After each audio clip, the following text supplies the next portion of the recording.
अपने आप आए। मनोज जी खुद एक लोगों में से निकले हुए नेता हैं। आम आदमी पार्टी की यही खूबी है कि वो लोगों में से नेता निकालते हैं। आम लोगों के बेटे बेटियों को मौका मिलता है।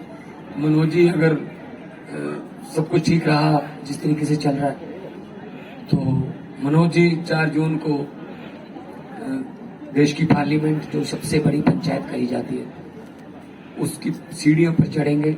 अच्छे लोग अंदर जाएंगे तो अच्छे कानून बन के आएंगे। तो अरविंद केजरीवाल जी को उन्होंने रोकने की कोशिश की है कि वो प्रचार ना कर पाए, वो बाहर ना आ पाए। ये बहुत ही देश में इसका रोष मनाया जा रहा है कि ये गलत बात है। आप अगर आपको अपनी लहर पर इतना यकीन है कि आपकी लहर है, बीजेपी की लहर है, तो आप फिर खासतौर पे नॉन बीजेपी जो विपक्ष के जो लोग हैं उनको पकड़ पकड़ के अंदर कर रहे हो, किसी को ईडी का छापा मरवा रहे हो, किसी का चुनाव चिन्ह छीन रहे हो, किसी का खाता फ्रीज कर रहे हो, तो ये तो फिर डिक्टेटरशिप हो गई। तो लोग 140 करोड़ लोगों का देश है।